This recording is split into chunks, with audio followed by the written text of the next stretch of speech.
ಪ್ರಕರಣಗಳ ವಿಚಾರವಾಗಿ ಒಂದು ವಿಶೇಷ ತನಿಖಾ ತಂಡವನ್ನು ರಚನೆ ಮಾಡಿದ್ದೀವಿ ಅಂತ ಹೇಳಿ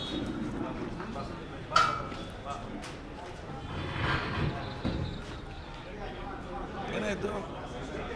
ಟಿವಿತಾ ಇದ್ರೆ ಏನು ಮಾಡಲಿ? ಈಗ ಟಿವಿತಾ ಇದೆ, ಇದನ್ನು ಸ್ವಲ್ಪ ತೆಗೀರಿ.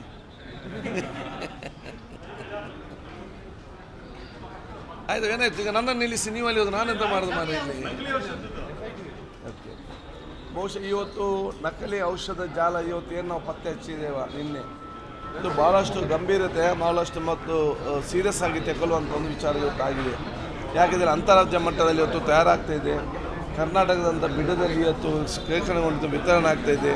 ಇದು ಬರೀ ನಮ್ಮ ರಾಜ್ಯದ ಬಿಡದಲ್ಲಿ ಮಾತ್ರ ಇದೆಯಾ ಅಥವಾ ಎಲ್ಲ ಜಿಲ್ಲೆಯಲ್ಲಿದೆಯಾ ಅಥವಾ ಇಲ್ಲಿಂದ ಎಲ್ಲಿಗೆಲ್ಲಿ ಇದು ಇವತ್ತು ಅವರು ಮಾರಾಟ ಆಗಿದೆ, ಎಲ್ಲೆಲ್ಲಿ ತಗೊಳ್ತಿದ್ದಾರೆ ಅಥವಾ ಈ ಬೇರೆ ಬೇರೆ ರಾಜ್ಯದಲ್ಲಿ ಇವತ್ತು ಎಲ್ಲಿದೆ? ಅದಕ್ಕಾಗಿ ನಾನು ಈಗಾಗಲೇ ಕೇಂದ್ರದ ಆರೋಗ್ಯ ಸಚಿವರಿಗೆ ಕೂಡ ಪತ್ರ ಬರೆದಿದ್ದೇನೆ ಮತ್ತು ಸಂಬಂಧಪಟ್ಟ ರಾಜ್ಯದ ಮಂತ್ರಿಗಳು ಕೂಡ ಇವತ್ತು ಪತ್ರ ಬರೆದಿದ್ದೇನೆ.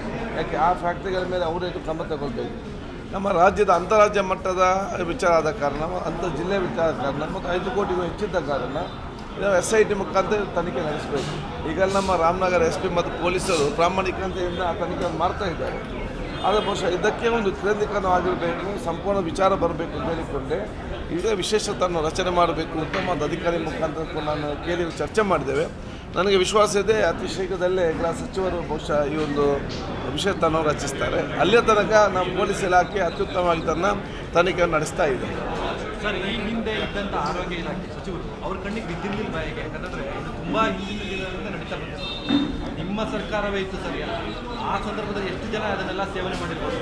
ನೋಡಿ, ಇಂದಿನ ಸಚಿವರುಗಳು ಅತ್ಯಂತ ಪ್ರಾಮಾಣಿಕತೆಯಿಂದ ಬದ್ಧತೆಯನ್ನು ಎಲ್ಲರೂ ಕೂಡ ಕೆಲಸ ಇಟ್ಕೊಂಡು ಮಾಡಿದ್ದಾರೆ ಆಯ್ದಲ್ಲಿ ಅವರವರ ಕಾಲಘಟ್ಟದಲ್ಲಿ. ಅದನ್ನೀಗ ನಾವು ಇದು ಮುಂದುವರಿಸಿಕೊಂಡು ಬಂದಿದ್ದೇವೆ. ಮುಂದುವರಿಸಿಕೊಂಡು ಬರುವಂಥ ಸಂದರ್ಭದಲ್ಲಿ ಒಂದಲ್ಲ ಒಂದು ಸಣ್ಣ ಸಣ್ಣ ಕ್ಲೂಯಿಂದಲೇ ನಮಗೆಲ್ಲ ಇವತ್ತು ಸಿಕ್ಕುವಂಥದ್ದು. ಅದಕ್ಕಾಗಿ ನಾನು ಹೇಳ್ದೇನೆ ತಿಳಿದೆ, ಇದು ಬರೀ ಆರೋಗ್ಯ ಇಲಾಖೆಯಿಂದ, ಆರೋಗ್ಯ ಸಚಿವರಿಂದ, ಸರ್ಕಾರದಿಂದ, ನಮ್ಮ ಫುಡ್ ಆ್ಯಂಡ್ ಸೇಫ್ಟಿ ಡಿಪಾರ್ಟ್ಮೆಂಟ್ ಮಾತ್ರ ಸಾಧ್ಯವಿಲ್ಲ. ಇದಕ್ಕೆ ಸಮಾಜದ ಪ್ರತಿಯೊಬ್ಬರು ಕೂಡ ಸಹಕಾರ ಕೊಟ್ಟಾಗ ಅದು ನಮಗೆ ಇವತ್ತು ಖಂಡಿತವಾಗಿ ಆಗ್ತದೆ.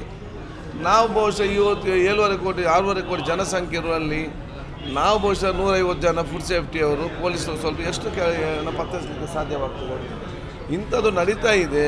ನಾವೆಲ್ಲರಿಗೂ ಸಹಕಾರ ಕೊಡಬೇಕಂತೇಳಿ ಸಂಘ ಸಂಸ್ಥೆಗಳ ಎಚ್ಚೆತ್ತುಕೊಳ್ಬೇಕು. ಇವತ್ತು ಒಂದು ಫಾರ್ಮಸಿಯಲ್ಲಿ ಕರೆಕ್ಟ್, ಇನ್ನೊಂದು ಫಾರ್ಮಸಿಯಲ್ಲಿ ಒಂದಕ್ಕೆ 10,000 ರೂಪಾಯಿ ಇದೆ ಇಂಜೆಕ್ಷನ್ಗೆ, ಇನ್ನೊಬ್ಬ ಅದನ್ನು 5,000 ರೂಪಾಯಿ ಕೊಡೋದಾದರೆ ಕೇಳಬೇಕು, ಇವನಿಗೆ 5,000 ರೂಪಾಯಿ ಸಿಗ್ತದೆ, ಆ ಮಾಹಿತಿ ನಮಗೆ ಕೊಡಬೇಕು. ನಾವು ತನಿಖೆ ಮಾಡ್ತೇವಲ್ಲ, ಈ ಒಂದು ರೇಟ್ ಜಾಸ್ತಿಯಾ ಅಥವಾ ಇವನ ಕ್ವಾಲಿಟಿ ಕಡಿಮೆ ಅದನ್ನು ನೋಡ್ತೇವೆ. ಜನ ನಮಗೆ ಸಹಕಾರ ಕೆಲಸ ಆಗಬೇಕಂತ ಹೇಳಲಿಕ್ಕೆ ಬಯಸ್ತೇವೆ. ಇದೆಲ್ಲ ಕೂಡ ತನಿಖೆ ಮುಖಾಂತರ ಬರುವಂಥ, ತನಿಖೆ ಆದ ನಂತರ ನಮ್ಮ ಈ ವಿಚಾರ ಹೇಳಲಿಕ್ಕೆ ಸಾಧ್ಯವಾಗ್ತದೆ. ಅದು ಕೂಡ ತನಿಖೆಯಿಂದ ಎಲ್ಲ ಬರಬೇಕಲ್ಲ, ಯಾರಿಗೆ ಕೊಟ್ಟಿದ್ದಾರೆ, ಯಾವ ಆಸ್ಪತ್ರೆಗೆ ಕೊಟ್ಟಿದ್ದಾರೆ, ಪೇಷಂಟ್ ಯಾರು ಕೊಟ್ಟಿದ್ದಾರೆ, ಆ ಪೇಷಂಟ್ ಬದುಕಿದ್ದಾರಾ ಅಥವಾ ಇನ್ನೂ ಸೀರಿಯಸ್ ಆಗಿದ್ದಾರಾ ಅಥವಾ ತೀರಿ ಹೋಗಿದ್ದಾರಾ, ಇವು ತೀರಿಯೋದಕ್ಕೆ ಬೇರೆ ಕಾರಣ ಕೊಟ್ಟಿರ್ತಾರಾ, ಯಾರಿಗೂ ಗೊತ್ತು. ಇದೆಲ್ಲ ಅವ್ರ ತನಿಖೆಯಿಂದ ಆಗ್ತದೆ. ಅದಕ್ಕಾಗಿ ಇದು ಸಾವಿಗೆ ಪ್ರೇರಣೆ ಆಗುವಂತಹ ಮತ್ತು ಪ್ರೋತ್ಸಾಹ ಕೊಡುವಂಥ ಒಂದು ಸೆಕ್ಷನ್ ಏನು ನಮ್ಮ ಫುಡ್ ಆ್ಯಂಡ್ ಸೇಫ್ಟಿಯಲ್ಲಿದೆ 302 ಥರವೇ, ಅದನ್ನೇ ಇವತ್ತು ನಾವು ಇಂಪ್ಲಿಮೆಂಟ್ ಕೂಡ ನಾವು ಇವತ್ತು ಹೇಳಿದ್ದೇವೆ. ಸರ್, ಈ ಎಷ್ಟು ಕಂಪ್ನಿಗಳು ಭಾಗಿಯಾಗಿದ್ದಾವೆ ಅಂತ ಲೆಕ್ಕ ಸಿಕ್ಕಿರುವ ಅಲ್ಲ, ನಾವು ಇವರು ಒಂದು 6 ಕಂಪನಿಯ ಲೇಬಲ್ ಮಾಡಿ, ಅದು ಅಂತಾರಾಷ್ಟ್ರೀಯ ಮಟ್ಟ ಕಂಪನಿಯ ಲೇಬಲ್ ಮಾಡಿ ಅದನ್ನು ಮಾಡ್ತಾ ಇದ್ದಾರೆ.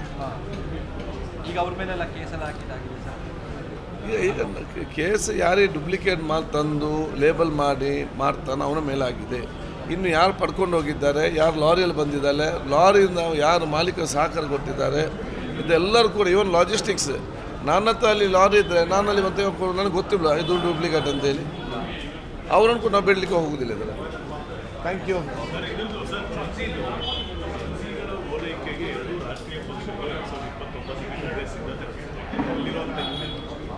ಪ್ರತಿದಿನ ಒಂದೊಂದು ಯೂನಿವರ್ಸಿಟಿಗೆ